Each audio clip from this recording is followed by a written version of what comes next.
اور اب بات یہ سمجھنے والی ہے کہ اگر قرآن میں سکون ہے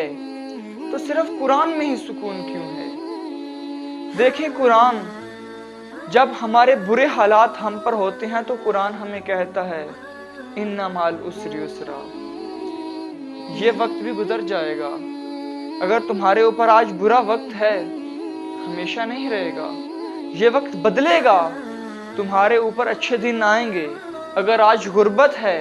تو اللہ انشاءاللہ تمہارے اوپر کل اچھے دن بھی لائے گا۔ اگر آج تمہیں تکلیف ہے، تم بیماری میں ہو، تو اللہ وہ دن بھی لائے گا جب آپ صحت مند ہوں گے۔ اللہ وہ دن بھی لائے گا جب آپ پر سکون اور اطمینان کے دن ہوں گے۔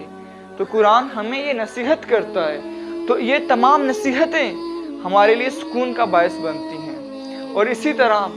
اگر ایک انسان کامیاب ہونا چاہتا ہے، کوئی ظاہری یا مادی اسباب بھی نظر کوئی نہیں آ رہے، فائنینشلی سٹرونگ بھی نہیں ہے کہ حالات بدل جائیں، کوئی زیادہ ایجوکیشن بھی نہیں ہے کہ حالات بدل جائیں، کوئی بڑا بزنس بھی نہیں ہے کہ حالات بدل جائیں،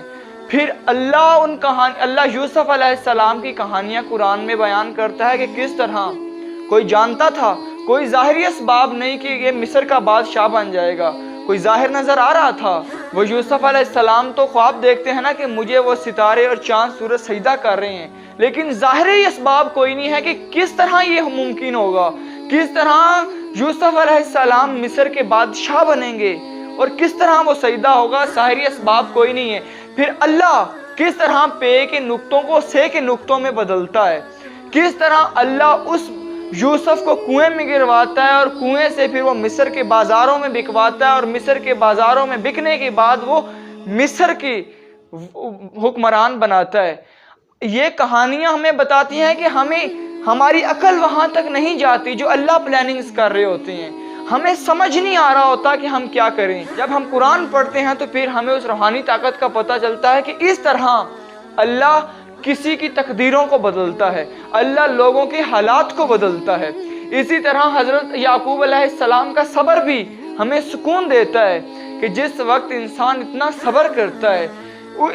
ایک سب سے پیاری چیز جب کھو گئی اور اتنا عرصے تک اس نے صبر کر کے رکھا تو اللہ بعد میں انعام کیا دیتے ہیں۔ اسی طرح حضرت ایوب علیہ السلام کا قصہ اللہ قرآن میں بیان کرتے ہیں کہ دیکھو، ہم اپنے پیغمبروں کو بھی تکلیف میں مبتلا کرتے ہیں، لیکن جب وہ صبر کرتے ہیں تو اس کے بعد ہم انہیں انعامات کتنے دیتے ہیں، ہم انہیں کتنی آسائشات سے نوازتے ہیں، ہم انہیں کتنے ان کے صبر کے بدلے کتنے انعامات دیتے ہیں، اللہ وہ تمام کہانیاں بتاتے ہیں۔ اور اسی طرح نوح علیہ السلام کی کہانی قرآن بیان کرتا ہے کہ جس وقت نوح علیہ السلام پہلا درس توحید دیتے ہیں تو ایک ظالم اٹھا کے پتھر چہرے پہ مارتا ہے۔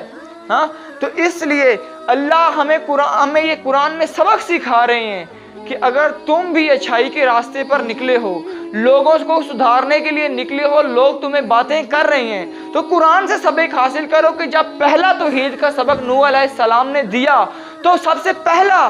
سبق دیتے ہی چہرے پہ آ کے پتھر لگا، تو تمہیں پیغمبروں کو بھی پتھر پڑتے رہے ہیں، اور یہ پتھر کھانا یہ پیغمبروں کی سنت ہے، اس پہ تمہیں صبر کرنا۔ جب ہم قرآن میں یہ پیغمبروں کے قصے پڑھتے ہیں، یہ پیغمبروں کی کہانیاں پڑھتے ہیں، یہ صبر کی کہانیاں پڑھتے ہیں، تو پھر ہمیں سکون حاصل ہوتا ہے کہ ہم اس میدان میں اکیلے نہیں ہیں جنہیں لوگ دھتکار رہے ہیں، ہم اس میدان میں اکیلے نہیں ہیں جنہیں لوگ ذلیل کر رہے ہیں، ہم اس میدان میں اکیلے نہیں ہیں جنہیں لوگ ستا رہے ہیں، ہم اس میدان میں اکیلے نہیں ہیں جن پر یہ لوگ ہنس رہے ہیں، ہم اس میدان میں اکیلے نہیں ہیں جن پر لوگ جبر کر رہے ہیں۔ دنیا میں ہر لیڈر پر ایسے ظلم ہوتے رہے ہیں، دنیا میں ہر لیڈر پر لوگ ہنستے رہے ہیں، دنیا میں ہر سٹرگلر پر لوگ انگلیاں پوائنٹ کرتے رہے ہیں۔ یہ چیزیں سکون دیتی ہیں کہ ہاں،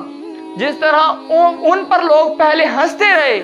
پھر لوگ انہی کے کلمے پڑھتے رہے، انشاءاللہ ہم پر بھی وہ وقت آئے گا جو انگلیاں اٹھانے والے، وہ جو تم ابھی مائک اور اپنا موبائل اٹھا کر پھر رہے ہو اور لوگ تم پر ہنس رہے ہیں، تمہارا مذاق اڑا رہے ہیں، تو یہ کہانیاں ہمیں بتا رہی ہیں کہ جب اللہ پے کے نقطوں کو سے کے نقطوں میں بدلتا ہے